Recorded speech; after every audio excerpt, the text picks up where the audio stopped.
Before we start, I was asked to say a word or two about the journaling, and unaccustomed as I am to limiting myself to a word or two, the real purpose of journaling, I don't know how many of you have done it, it's one of the basic techniques in spirituality, that if you journal, you have the opportunity over years of looking back.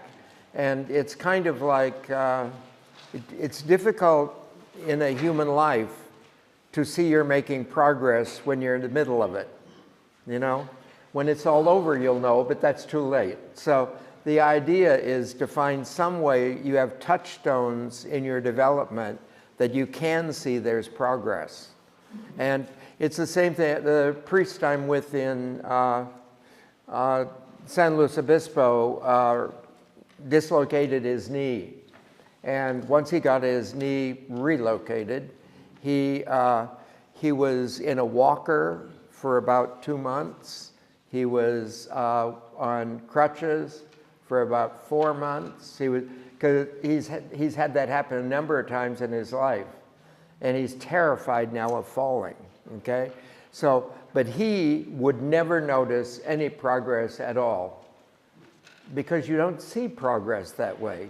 And we who watch him, well, I see the progress, and I can tell him, you know, how he's improving. And but the same thing's true in spirituality. One of the most encouraging things in spirituality is to be able to look back and say, yes, I did make progress. But progress in spirituality is not the sort of thing that happens day to day, unless, of course, you're Paul, you know. But then you have to fall off a horse to do it, okay?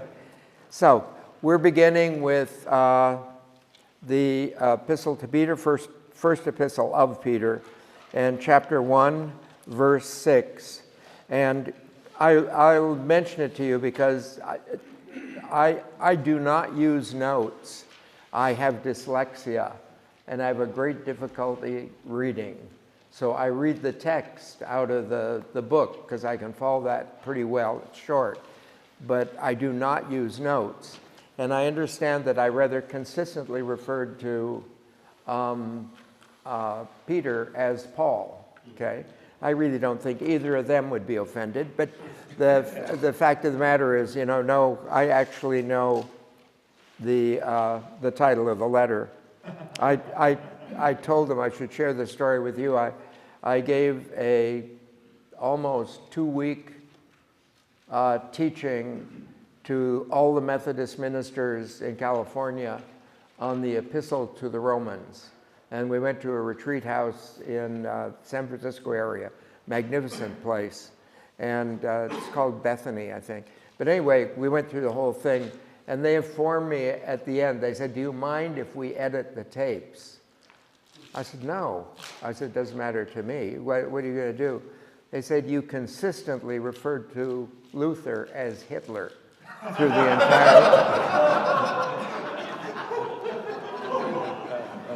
It's all perspective. Okay, so verse 6, he says, in this you rejoice, even if now for a little while you have to be grieved by all kinds of trials. And what he's talking about here is, you know, we talked about the assurance of salvation. He gives the thing. One of the really interesting things is to deal with people going through tremendous medical procedures. I've walked with people through years of chemo, through, you know, times of transplants of organs and stuff like that. And the great problem in that is you go through this chemo, let's say you take 2 years out of your life to do chemo, and you wonder, would it be better just to enjoy those 2 years and died than go through 2 years of chemo and die? Because you have no guarantee that it's going to be different when you get finished. And in many trials in human life, notice how many you go through with no guarantee of where it's going to end up. The trials of religion aren't like that. We have guarantees. that if you go through it, you will end up at the goal. That is, in fact, a guarantee. And so what he's saying is that we have something very unique with regards to the difficulties of religion that you don't find in the world. And yet you go through it in the world without the guarantees. So why not try it with God where you have the guarantees? You know, simple logic. He said, so that the genuineness of your faith, more precious than gold that is perishable, yet tested by fire, may prove to be for the praise, glory, and honor of the revelation of Jesus Christ. And two things to go through this.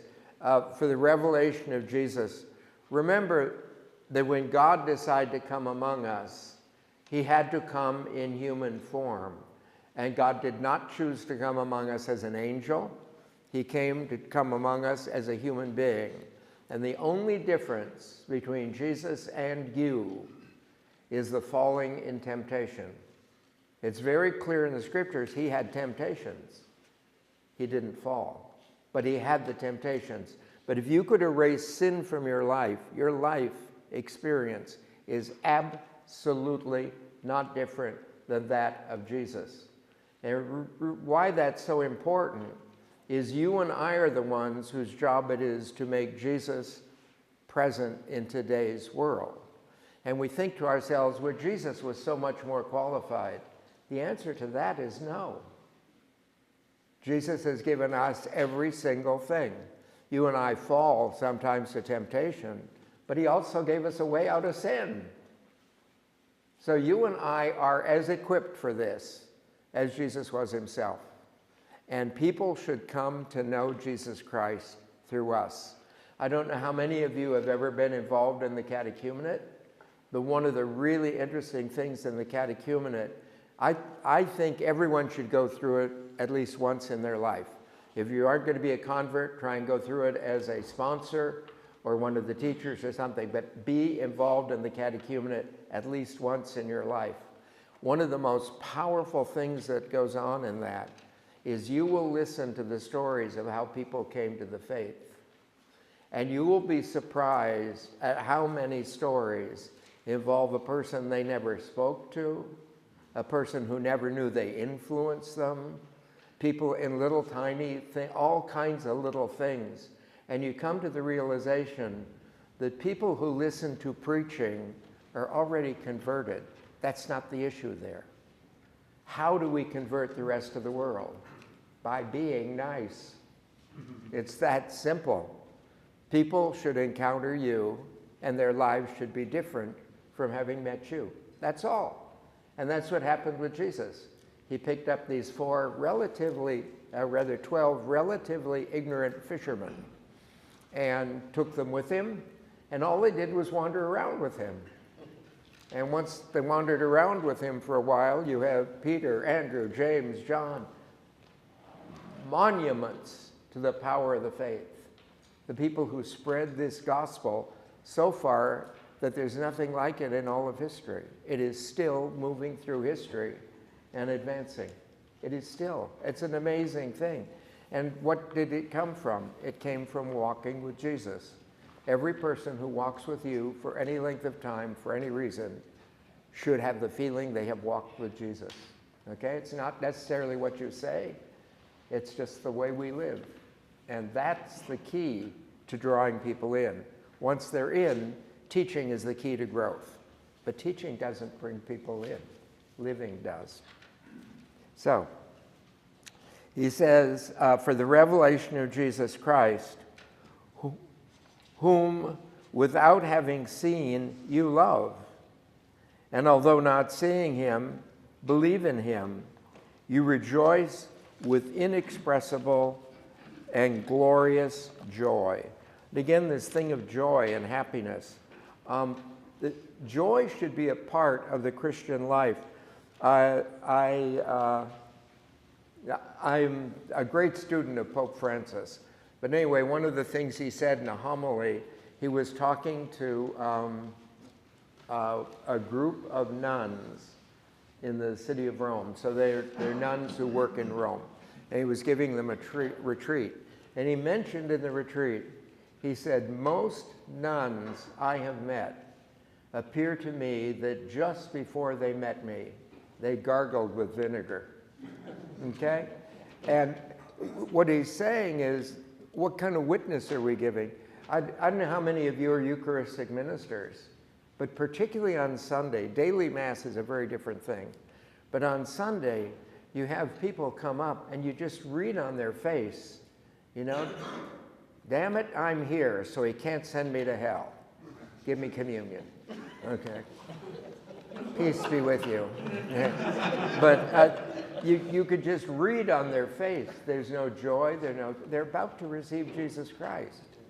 And so we don't want to do that. It should be this rejoicing.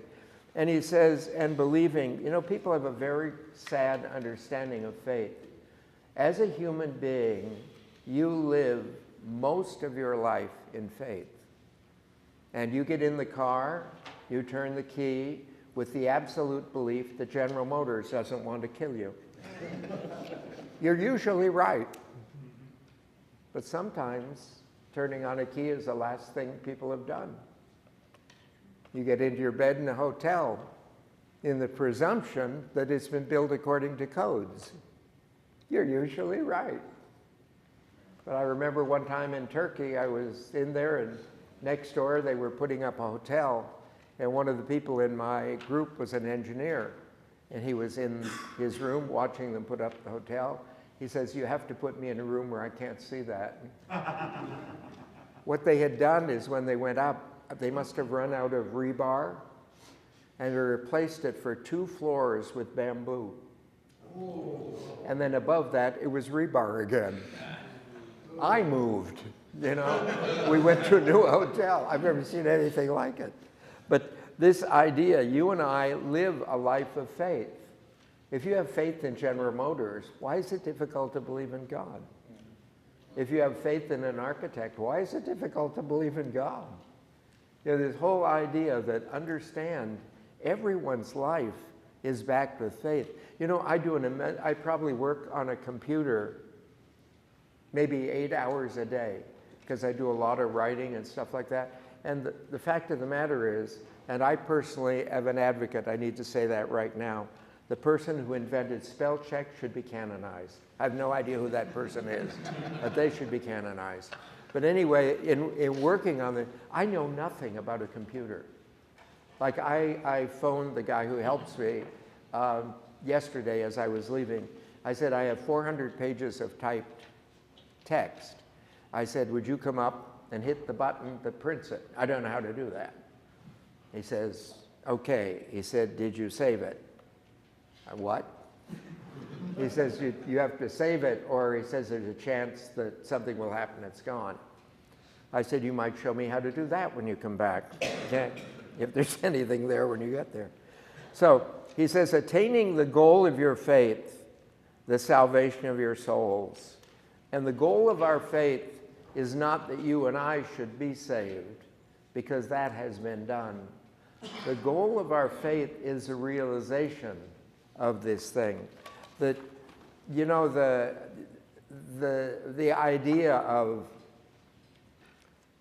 like when we're going through difficulties in life, do you actually know that the one who's in charge of everything in the entire universe is hopelessly in love with you? Can you go through life with that thing and with different things that happen? You know, life has a thing of attitude. I have an adopted son, and his great joy in life is, and still he's 50, and it's still these, what do you call it, roller coasters. So when I first, met him, I think he was about 16, and we would end up on roller coasters. I hate roller coasters. They scare me to death. And we would get on a roller coaster, and he was thinking, when this is finished, we'll stop and have a beer. Shouldn't have told you his age.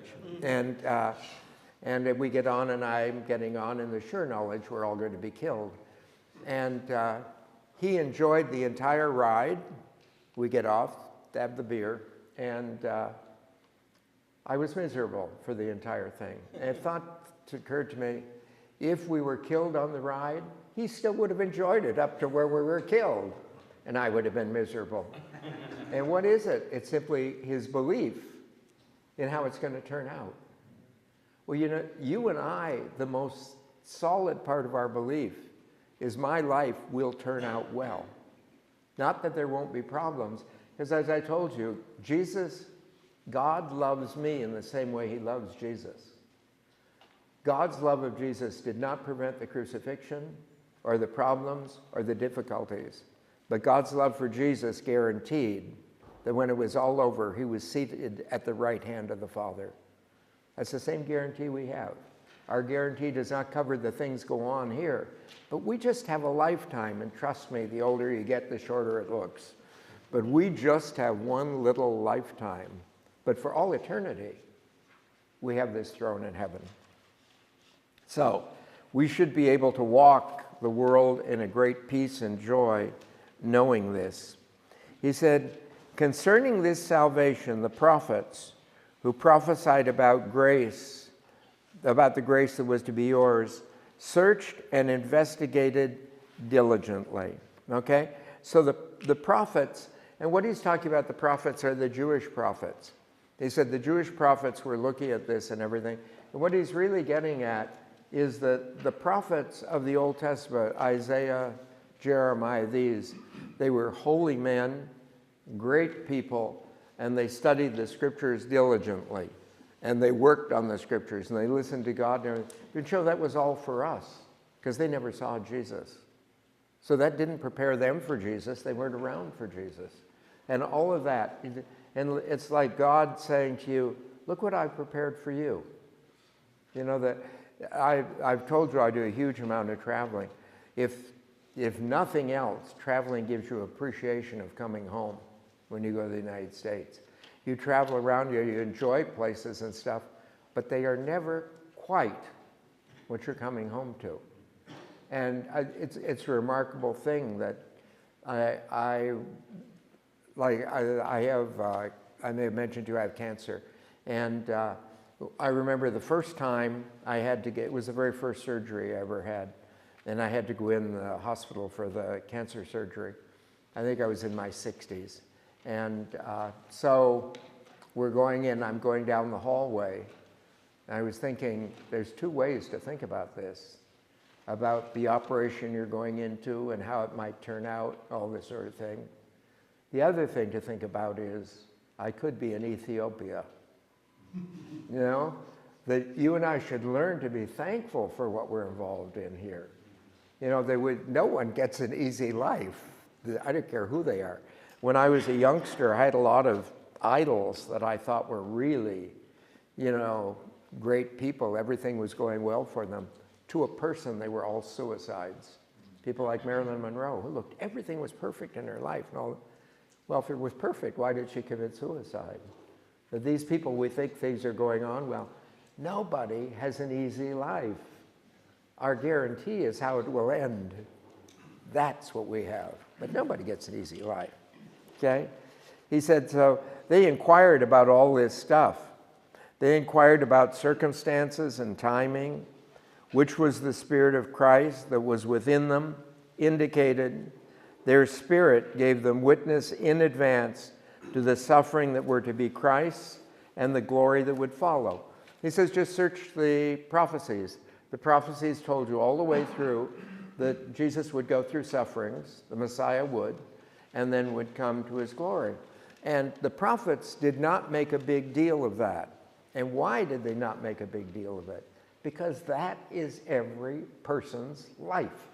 Okay, no matter who you are, you've got to go through these difficulties. You could say, you know, I'm the Son of God. That's great. You still have to go through these difficulties, you know? Or whoever you are, whoever you think, everyone has this. And he says, so they go through it. The prophets even said the Messiah would. He said to them, these prophecies, it was revealed that they were not serving themselves, but you in all these matters, which have been announced to you through the good news proclaimed by the Holy Spirit sent from heaven. matters into which the angels longed to look. And we were mentioning at table, you know, that I don't know if you ever think much about this, but if we were to take like one of the kids in your school who are preparing for First Communion, you know, that child preparing First Communion knows more about Jesus than the people who walked with him on the face of the earth, because it's been developed in the church. We come to a better understanding of all these things. You have better background in relationship to God than any generation before you. It's available to us, whether we decide to use it or not. You know, we have a whole history of saints, and if you study the lives of the saints, you can find an easy one to imitate. You know, the idea of living out in the country and, you know, having no money and anything. Like, if it came with room service, I might consider it. But, you know, Francis is not the model of my life, you know. But you don't need, there are other models. Francis, a great martyr, became a saint. But so did Francis de Sales, filthy rich, but became a saint. What is this? That we have the advantage that they didn't have. And like, it's like Jesus standing in front of me. He said, look what I prepared for you. Look at the country I prepared for you. Look at the medicine I prepared for you. Look at the education I prepared for you. He says, other people in all of history haven't had that. He said, the angels themselves would die for what you have.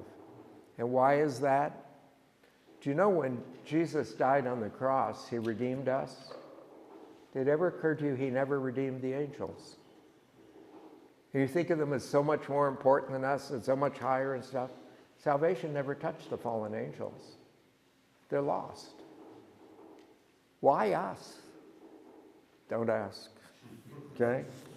So he says that these things, you have all this in your favor.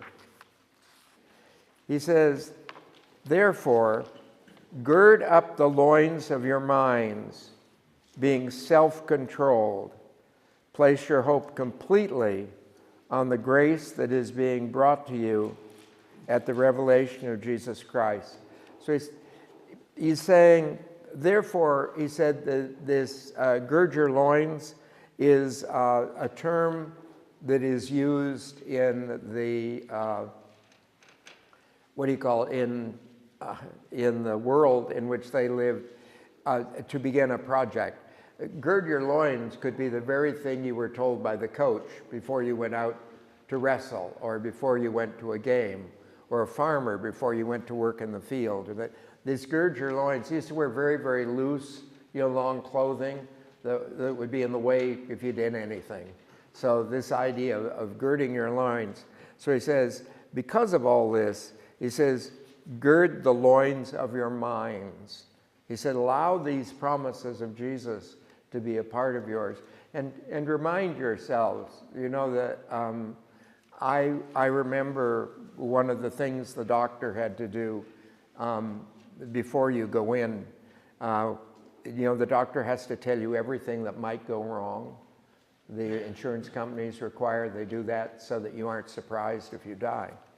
And anyway, the doctor went through, and that's basically what he was saying to me. He said, you know, you could die as a result of this surgery. I looked him in the eyes. I said, no, I can't. I said, this body might, but I said, I can't die. I'm not worried about that. And this idea, we need to live in that way. We know how things are going to end. So if anyone on the face of the earth should be willing to go through things, it's us. You know, others have no such knowledge. He says,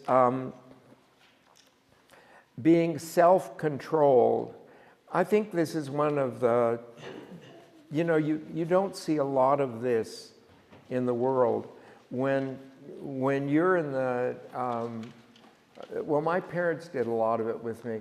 Self-control is something you have to learn. And we have things in the church for self-control. I'll tell you something that most people never noticed, but do you know when the church changed the thing about the meat on Friday? okay? When I was a kid, you couldn't eat meat on Friday.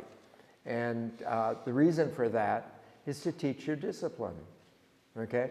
The church says you're free to eat meat on Friday now if you find another discipline. You have to find some way where you can test, do you have control over you, okay? And it's the sort of thing you build up. It's just like a dog. And if you study some of the great saints, they Francis of Assisi referred to his body as brother ass. He referred to it as a donkey. And Francis, if he wanted to really get himself to do something, oftentimes offered a reward. That he would reward his body. If we do this, I know you really like a bath. So if we do this, you'll get a bath. If you do this, we'll get a nap. But he did this. But whatever it is, you need to remain in control of you. And because in the world in which we live, there are lots of forces that want to control you and work very insidiously to constantly control you. And you can have the greatest spiritual education in the world, and it will do you no good if you have no self-control, because you can't invoke that over yourself, you know? It's like knowing all the commands. A friend of mine who raises dogs for a living decided to do a rescue, and it was a German Shepherd, a trained German Shepherd. So he takes the German Shepherd home. This guy knows all the commands, how to do it with a dog. This dog does nothing. And so he went back to find, the dog spoke German, okay? The dog had belonged to a German family, and they gave all the commands in German so that no one else could distract the dog and everything. So this guy, on the presumption that he was brighter than the dog, he learned the commands in German rather than try and teach the dog them in English, okay? But you can know all the commands. They don't do any good if you don't have control of yourself. And so this idea, you need to find a way, and this is just on you personally, you need to find a way of testing your self-control periodically, okay? And just something you really want to do and can do and everything, and just say, I'm going to say, I'm not going to do it. Or I'm going to say, even better, I will do it. Something, okay? He says, place your hopes completely on the grace being brought to you at the revelation of Jesus Christ. And ultimately, when I think of the vision of final judgment, those of you who have been here before will remember this, but in the ancient world, everything that was really important, the most important thing they knew in their society was courts. And that's why the early image of God is a judge, why the image of Jesus is the advocate. Jesus is our attorney, and the Holy Spirit is the paraclete. A paraclete is a witness at a trial whose testimony changes the case, okay? So these are all legal terms. So I imagine when I finally come up for judgment, incidentally, what is it? Can't think of the particular word for the Satan that we use. The word Satan itself. The word Satan itself in Arabic is prosecuting attorney, okay? So anyway, I come up for judgment, and Satan gives this huge case against me, which Satan will be relieved to find out it's the first time he's had a case probably where he didn't have to lie. And he goes through this whole case.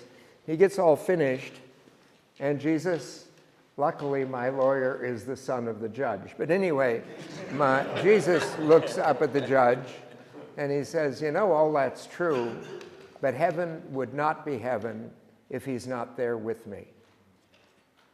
And I'll be saved. And as we work through our lives and stuff, our lives are a measure of good and evil, and we all think that'll come up at judgment. What'll come up at judgment is the grace of Jesus Christ. That's how you're going to be judged. You are judged under grace with Jesus as your defense attorney, okay?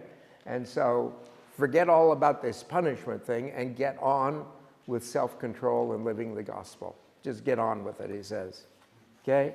So he says, as children of obedience, do not be conformed to the desires you previously experienced in your ignorance. And he's talking about the desires that are part of all of us. And it's easy to sort of misunderstand this. Every one of us, a human being, your what do you want to call it? Your appetites or desires are committed to survival. That's woven into you. That's part of being a human being. Like, we all want to eat because we need to eat to survive, okay? We probably should be more controlled in our eating, but I should mention also being too controlled in your eating is a disease as well, okay? So you need to understand we have a desire for food because food is necessary. We have desires for comfort because comfort's necessary for your body. We have a desire for sleep. And all desires are not bad. But the idea is to give yourself to good desires and move away from evil desires. And there's a mix of them all over. Like at the beginning, if I could use the example of Genesis, before original sin, if Adam saw a rock, Adam would think of a number of things. He might think of cutting it into a piece of jewelry. He might consider making a rock garden, might consider making a fountain. He might consider all kinds of things of this rock. But one thing would never have occurred to him before original sin, and that's to throw the rock at somebody. After original sin, that's the first thing that would occur to him. And we're post-original sin. So that we need to know that our lives are always a choice between good and evil and things. And in moral theology, you discover, like we think of some things are neutral. Like, for instance, walking is neutral. There's no such thing as a neutral act. An act is either good or bad. So I would say, I'm just walking. And God would ask, where are you going? You're walking over there to commit a murder? Naughty, okay? You're walking over there to pay someone a compliment? Grace. But there's no such thing as an indifferent action. Once you're a human being, every action is either good or bad, okay? He says, rather, in accord with the Holy One who called you, be yourselves holy in your entire way of life. For it is written, be holy because I am holy. Okay? So what God tells the Jews in the beginning is to be holy because God is holy. Okay, see, what God is trying to do is make sure that I am as strong an image of God as possible, because that's how we'll win people. Okay? So when God creates Adam, looks down, the first negative thing God ever says in the Bible, he looks at Adam and says, this is not good. Man should not be alone. Why? Because God's a community. Father, Son, and Spirit. So this isn't good. We create Eve. And now we have the community. But throughout our lives, God is giving us the things and calling us to the things that more and more make us like him. And now I'm going to give you a translation of another Hebrew word, the word holy. Is there anyone here who actually knows what the word holy means in Hebrew? Go ahead. Set apart. Set apart. Set apart, probably a good way to put it. The direct translation is different, okay? And that's one of the things that God has trouble when he's talking to us. He says, we think God thinks like us. Fortunately, he does not, okay? God thinks differently. God thinks goodness towards everyone. One of the reasons why so many people are afraid of God is they think God thinks like they do. okay? It's, in psychology, that's called projection. The highest compliment I pay anyone I meet is to think they're like me. Unfortunately, they don't often consider that much of a compliment. But this whole thing of God calls us to be different from the world in which we live. Why? Because of the self-control thing. Our world lives at the mercy of their passions. And the interesting thing is, so many of them, like with alcohol, drugs, their passions are killing them. They can see it, they know it. What's wrong? Self-control. That's what's wrong. People give up self-control. You know, one of the interesting things that we speak of possession with regards to the demon, where the demon will take over and possess people. You see some in the Bible, and they occasionally happen in society. Do you know God never possesses people? Why is that? Because God's interested in our freedom, and God will not force me. But anyone who gets to know Satan doesn't want to be about the whole thing. However, at that point, you're trapped. Okay? So this idea, we need to exercise. Self-control is our tool. So self-control needs to really be exercised and to grow. 17, and if you invoke as Father the one who impartially judges a person's every work, conduct yourself in fear during the time of your exile. The word fear is probably the worst translation of this word in this context. If you were to decide to study the Hebrew language, one of the things that would most amaze you is that it appears to be practically a pamphlet. It is a very small vocabulary. The older a language is, the smaller the vocabulary. We have very few words in English that do double duty. One word is the word W-I-N-D. They can be wind, it can be a verb, to wind, to watch, you know. That we very seldom have words like that in English. But if you go into ancient languages, they have that all the time because they're very early. There is a word in Hebrew that means to stand in awe. And it's kind of like when I was in Canada, the President of the United States was going to visit Canada, the Queen of England was going to visit Canada. And so the American Embassy in Ottawa, I went to the University of Ottawa, wanted to get a bunch of Americans to be there for a big dinner they had for the Queen. So the first thing they did was they sent out a letter inviting us to this meeting, okay? And if you didn't come to the meeting, you didn't get the invitation, okay? Now, we went to the meeting, and the meeting was telling you how to act, okay?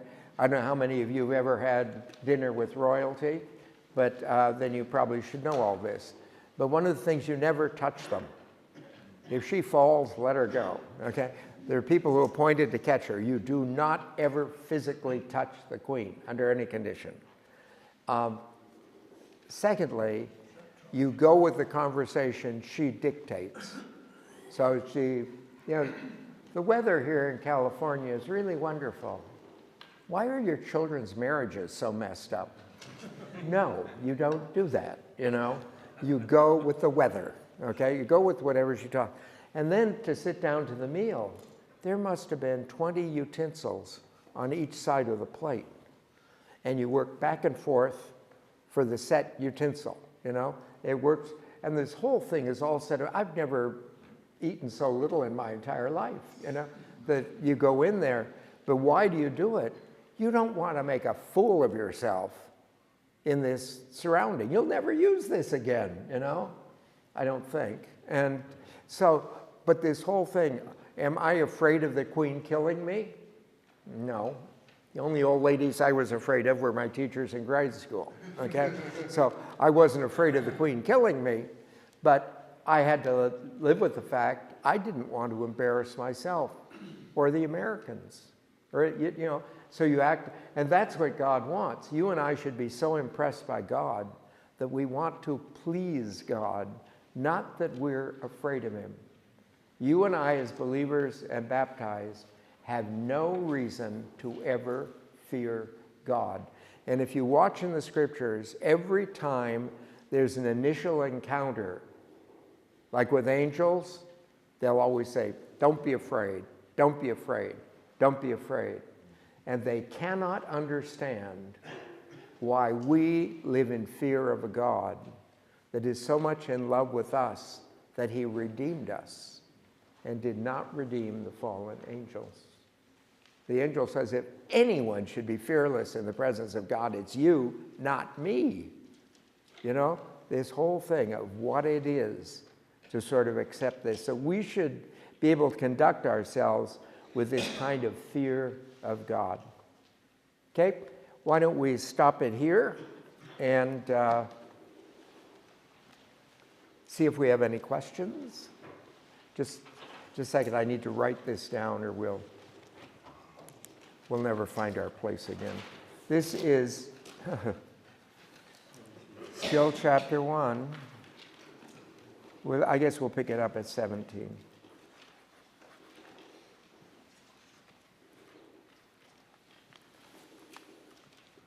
Okay, the question. There was one back there first. Go ahead. I was going to say there was a Hebrew word that meant to stand in awe. Pardon? You were saying something about there's a Hebrew word that means to stand in awe? The Hebrew word can be translated awe or fear. It's one word in Hebrew. One of the things I like to point out to people is we in California have what are called vanity license plates. Well, you know, one of the wonderful things of driving, if you aren't actually at the wheel, is to be able to look at these licenses and try and figure out what they're saying, okay? And you and I can do that because we're so familiar with English. Well, once you're familiar with a language, it's easy to have a word, like when you see the word wind or wine, you've never had a problem with it because the sentence tells you what it's about, you know? So you've never had a problem with it. So a Jew who's reading would say, well, in reference to God, I know that means awe. In reference to an enemy attacking me, I know it means fear. Okay, they would know that just in reading. But since we don't speak Hebrew normally, that's the thing. Someone had a hand up over here. Go ahead. So I was jotting down a note, and I wrote, goal of our faith is the realization, and then I didn't finish it, and I don't know if that was, I'm sorry, that's not a really great question, but the goal of our faith is the realization of... We ultimately expect to realize all the promises, the things that will happen. Our goal is to bring us to the fullness of what God has promised us. Thank you. Anyone else? Okay, you're on. Thank you very much. Oh, I'm sorry, where? Oh. Father, could you further explain what you, I missed the part of like, I didn't quite grasp the concept of like, no act is neutral? No act is neutral. Yeah. Okay, every action, you know, is part of a sequence. Yeah. Okay, but so something in the sequence, if it's not the thing itself, like for instance, if I'm hurting someone, then that act is obviously bad. Yeah. But the walking to hurt them, that's all part of that act.